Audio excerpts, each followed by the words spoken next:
Pertama kali, saya akan membahas mengenai praktek metode pengukuran pasif. Untuk mengetahui berfungsi tidaknya suatu rangkaian, itu diperlukan suatu alat ukur yang disebut avometer. Dengan menggunakan avometer, kita dapat mengetahui baik tidaknya suatu jalur menggunakan fasilitas pengukuran Oke, kita ambil avometer. Dalam penganalisan jalur, itu diperlukan sumber arus yang akan diberikan kepada jalur tersebut. Tapi perlu Anda ketahui bahwa di dalam avometer sudah terdapat sumber arus yang berasal dari sebuah baterai yang telah dipasang di dalam avometer. Silakan Anda bongkar.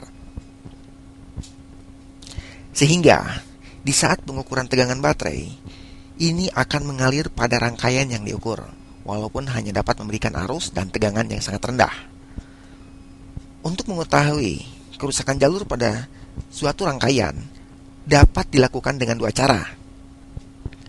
Pertama yaitu pengukuran secara paralel, dan yang kedua yaitu pengukuran secara seri. Akan lebih akurat bila dilakukan dengan cara dua tersebut. Oke, agar dapat lebih dipahami, kita praktekkan sekarang.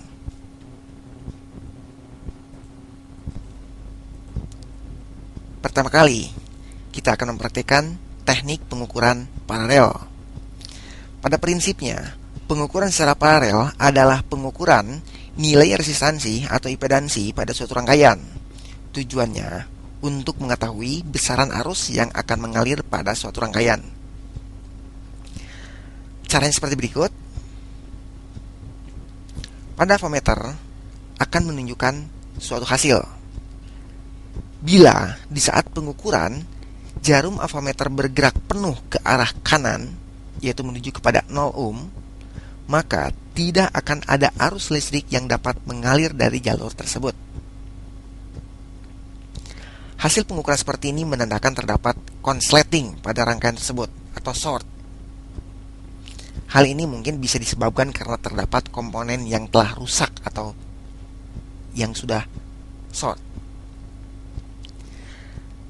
Oke, hasil pengukuran yang lainnya, misalkan avometer tidak menunjukkan nilai resistansi. Di sana terlihat jarum pada avometer tidak bergerak sedikit pun. Maka jika terjadi seperti itu, berarti tidak terdapat arus yang mengalir pada jalur tersebut. Hasil pengukuran seperti ini menandakan terdapat jalur yang putus atau terdapat komponen yang telah rusak, terkecuali bila jalur rangkaian tersebut terdapat kapasitor yang dipasangkan secara seri. Itu ada kita bicara lain ini. Kita lihat di skema, kalau ada terdapat kapasitor yang dipasang secara seri, maka walaupun avometer tidak bergerak, itu adalah belum tentu ada terdapat jalur yang putus. Hasil ketiga dari pengukuran avometer yaitu bila jarum avometer bergerak lebih jauh ke arah kanan, maka arus yang mengalir pada jalur tersebut cukup besar. Akan tetapi, Anda ingat, bila jarum avometer hanya bergerak sedikit saja ke arah kanan, maka makin kecil arus yang mengalir pada rangkaian tersebut. Bila hasil pengukuran seperti ini menandakan tidak terdapat jalur yang putus, dan besar kemungkinan rangkaian tersebut berfungsi dengan baik. Bila rangkaian tersebut masih tidak berfungsi, maka dapat dipastikan terdapat IC yang telah rusak.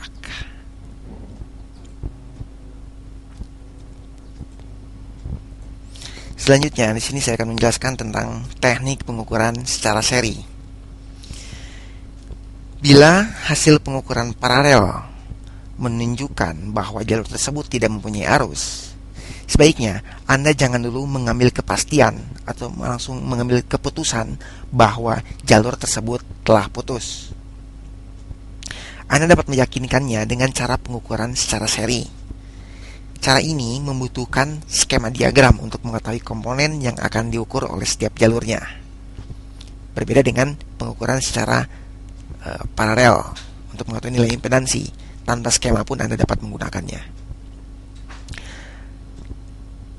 Oke. Pada prakteknya, pada praktek teknik pengukuran seri ini, Anda akan mengukur satu per satu di setiap komponen yang akan dilalui oleh jalur tersebut. Tentunya tidak akan begitu ribet, karena komponen-komponen handphone sebetulnya hanya sedikit saja, karena dari setiap satu sistem itu sudah disimpan diintegrasikan di dalam satu IC. Baiklah, metode pengukuran secara seri itu dapat diperlihatkan seperti ini.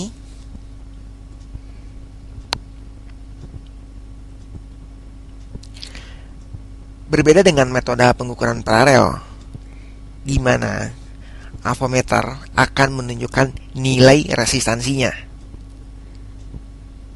Sedangkan metode pengukuran seri ini dilakukan untuk mengetahui terhubung atau tidaknya suatu rangkaian yang secara seri tadi. Bila hasil pengukuran menunjukkan suatu nilai resistansi atau suatu nilai tahanan, maka jalur tersebut tidak terhubung dengan baik. Apalagi bila hasil pengukuran avometer itu tidak bergerak sedikit pun. Hal tersebut dipastikan jalur telah putus. Jalur tersebut normal bila jarum avometer menunjukkan 0 ohm. Di sini terlihat jarum avometer itu bergerak penuh ke arah kanan.